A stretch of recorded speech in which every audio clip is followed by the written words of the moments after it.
Let's welcome Bill Nack. Thank you for coming. I had a nostalgic experience coming into this place last night. Landed at Islip, Long Island Islip Airport, and I had not been there for many, many years. I used to cover the town of Islip for Newsday, back when Harry Kanegeiser was the supervisor. And Newsday was writing about land scandals and rezoning scandals and things. And I hung around a lot at the Newsday office in Ronkonkoma, which no longer exists, I don't think, and it's certainly not an office at Newsday. But that's where this story all begins. That's why I felt a little nostalgic coming in last night. About 5 miles from the airport is that old Newsday office. And I had done a series on sewers and freshwater recharge back in 1971, three-part series for Newsday that started on the front page and of the paper, and it took me 6 months to do it, and it was an exhausting thing. I learned all about the big freshwater bubble that exists under Long Island and what the implications are if you pump fresh water and sewage water out to the Great South Bay instead of recharging it and stuff, and that's what it involved. And by the end of that, I was really kind of tired of sewers and fresh water on Long Island. And at the Christmas party in 1971, at the Ronkonkoma office, we were visited by the editor of the entire newspaper out of Garden City, David Laventhal, one of the best journalists I ever knew. And at the time, I didn't know this, but he was a closet horse player. And the evening was wearing on, and we were pretty well into the eggnog, and one of my fellow reporters said, "Bill, why don't you recite all the Derby winners from 1875 to the present?" Which I memorized as a kid. I was a historian of horse racing as a young kid. Worked at the racetrack as a groom and a hot walker, had a lot of hands-on experience with horses. And Swaps was my hero. He won the '55 Derby, and I got to Newsday, and the guys found out about my love for racing, and so I stood up in the middle of the city room in the desk, and I recited all the Kentucky Derby winners. I'll just give you a brief taste. Aristides, Vagrant, Baden, Daystar, Lord Murphy, Fonzo, Hindu, Apollo, Leonidas, Buchanan, Joe Cotton, Ben Ali, Montrose, Macbeth, Spokane, Riley, Kingman, Ezra, Lookout, Chant, Helma, Ben Brush, Typhoon II, Plaudit, Manuel, and Lieutenant Gibson. That's the 19th century.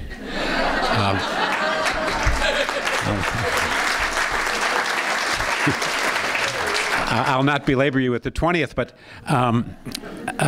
when that recitation was over, David Laventhal sidled up next to me and he said, "Why do you know that?" And I said, "Well, gee, David," I said, "I know a lot more about things than just sewers and freshwater recharge on Long Island. It's un-American not to know all the Derby winners." And he said, "Seriously?" And I told him my background, and he said, "You're not happy doing what you're doing here, are you?" And I said, "No." I said, "There are days in the Suffolk County Legislature in Riverhead where I'd rather be having a root canal." And he said, without blinking, he said, "Would you like to be our horse racing writer?" And I said, "What?" I couldn't believe my ears. I asked him to say it again. He said, "We need a horse racing writer, and Newsday is going to a 7-day-a-week paper in April, and you'd be perfect for it."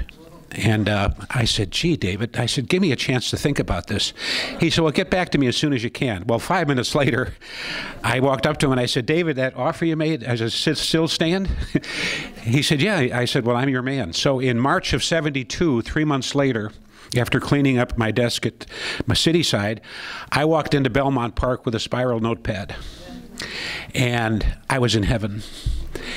And 2 months later, I was doubly so because an unknown, unraced 2-year-old had come up from Florida on a van. 2 months after I got to Belmont Park, he got to Belmont Park, and his name was Secretariat. So our lives joined. We were joined at the hip from almost the beginning, and it was the most extraordinary experience in my life as a sports writer, for certain. Nothing could possibly top it, because there were so many things that happened that were so lucky.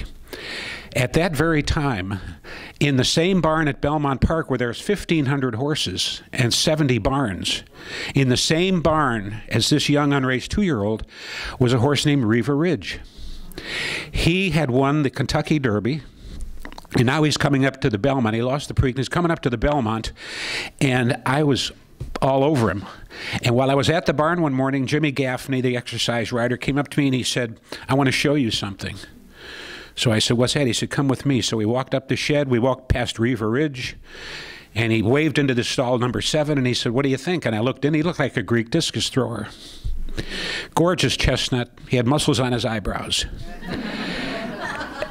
And I looked at him, and I said, my God, he looks like a show horse. I said, can he run? And he said, I'll never forget this. He said, someday this horse will make everybody forget Riva Ridge. Well, you know, come on. He had just won the Kentucky Derby. He was going to win the Belmont by 5. And now somebody's telling me there's a better one in the barn who's never even raced. And I said, well, what's his pedigree? He said, by Bold Ruler Something Royal. And I went, my goodness gracious, that's fabulous pedigree. And so I ended up 2 weeks later, I was at Belmont, and I look in the. I said, "What's his name?" He said, "Secretariat." And 2 weeks later, I was in the press. I was in the press box at. I guess it was Aqueduct, and I looked in the program, and there he was. Well, he lost that day but he came out of the gate. He was on the inside, and he came out of the gate. There was a horse named Quebec, 2 horses outside of him, and Quebec came out of the gate and did a left turn right into him. He almost went down to his knees. He was a big, oafish kind of a kid at that time. And he sort of came back to his feet, was weaving in and out of horses. He couldn't get by. He was a Cadillac in the middle of a bunch of Volkswagens. And he finally gets clear, and he's sailing at the end, and he loses barely, but he's gaining like crazy. Well, the next time he runs, he wins by 5. And then we go up to Saratoga, and he wins 3 races at Saratoga, and he got the attention of everybody in the Hopeful Stakes when he started out last. And as they went around the far turn, suddenly his silks disappeared behind one horse, reappeared, disappeared, reappeared, disappeared, and in a period of about 190 yards, he went from last to first, turning for home. And people were just astonished. Art Kennedy, who was a big veteran, race watcher, sat next to me, and he said, my gosh, he said, this horse runs like a 4-year-old. People were running around saying to Penny Tweedy, and when you syndicate this horse, I want a piece of him. This horse was just a baby. Next thing I know, he's blowing by everybody. He had such a dominant 2-year-old year that he became the horse of the year, which is rare. It had never happened before. Unanimous horse of the year as a 2-year-old. Never happens. Never happened in the sport. And in January, Chris Chenery, who bred him, Penny's father, passed away, and they had to pay estate taxes, which were very high in those days. And so they had to sell their biggest asset. So they sold Secretariat for $6.08 million. He became the most expensive horse in history. In fact, as I wrote in Newsday in a story that started on the back page, that he was gold was selling at, I looked it up in the office. I said gold was selling at $90 an ounce, believe it or not. He was 1,154 pounds. I knew that because they had just weighed him. So I did the math and found out that he was literally worth 3 times his weight in gold. And when you write that, people go, wow, this is... And so now he comes up to he starts his Triple Crown run, and he wins the Bayshore, then he wins the Gotham. He loses the Wood Memorial because he had an abscess on his upper lip that nobody knew about, except for Lucian, the trainer, the groom, Eddie Sweat, the hot walker, and the veterinarian came around the barn the morning of the Wood Memorial to check for his lip tattoo. There's a tattoo in the upper lip that they check for every horse entered that day. It's to make sure that ringers don't get in, horses running for somebody else. So this tattoo cannot be removed. And so he was, he looked at it, and when he lifted up the lip, he found this huge boil, about as big as $50. And he said to Lucian, did you know this was here? And Lucian said, no, I didn't know. And he said, well, the horse is sound and he's fine, but I think you ought to know about this, because this horse is not right. I mean, and so instead of Lucian telling Turcotte, which is one of the big mysteries of my life, Lucian denied that he ever had an abscess. Anyway, that's another story, but everybody kind of knew in the barn, at least 4 or 5 people knew, and he didn't tell Turcotte. And so when you ask a horse to run, you don't throw the reins away. That's what you think. It's counterintuitive. When you ask a racehorse to run, you pull on the reins, you take it up, and he grabs the bit, and then he runs. Well, when he's got an abscess on his upper lip and you pull back on the bit, it goes like this. It pulls the upper lip against the tooth. And he was throwing his head all the way around. Turcotte couldn't understand it. Well, he finishes third. He ran like a goat. And everybody was just discombobulated. Here, the $6 million man had run like a $2 horse. And nobody could figure it out. I thought, well, I've spent all this time around this horse, notebooks every morning I had gotten up. It was all a waste of time, but that's okay. It was a great learning experience. So we all go down to the Derby. Well, I found out later about the abscess, and that broke before the Derby. And the seed broke, and it was stopped being painful. Secretariat came up to the Derby brilliantly. And he won, broke the track record, which, by the way, still stands today, 159-2. It was a fabulous performance. Then he goes on to the Preakness, and I'm sitting at the barn about 2 days before the race. I was there with the horse every day, and I was sitting under his stall webbing, talking to Eddie Sweat. It was just me, the horse, and Eddie. It was like 4 in the afternoon on Thursday. And all of a sudden, the horse sticks his nose out of the stall like a camel with his upper lip going like that. And I said to Eddie, I said, there's something wrong with this horse. What's wrong with him? And he looks up. Eddie comes over and he plucks this little thing off of his whiskers. And he throws it up in the air and blows on it. And it comes down and settles in my hand. It was a pigeon feather that I'd caught on his whisker. It was driving him crazy. And so Eddie said, just a pigeon's feather. So I stuck it in my wallet, along with my picture of Swaps. And unfortunately, that wallet was lifted at a prize fight in Madison Square Garden in 1985. And so I lost my pigeon feather and my picture of Swaps. And the crook did not have the decency to take what he wanted and put the rest of the wallet in the Postal Service box. So it's probably down 10 miles off the Barrier Reef out there. And so anyway, it was the Preakness, he blasted to the lead around the first turn. He sailed. It was the most astonishing move ever made in the Preakness. He finishes the real time. Eventually, it was determined he ran in 153 flat, which was the fastest Preakness ever run. So he's run the fastest Derby ever run, fastest Preakness ever run, which, by the way, is still the record at Pimlico.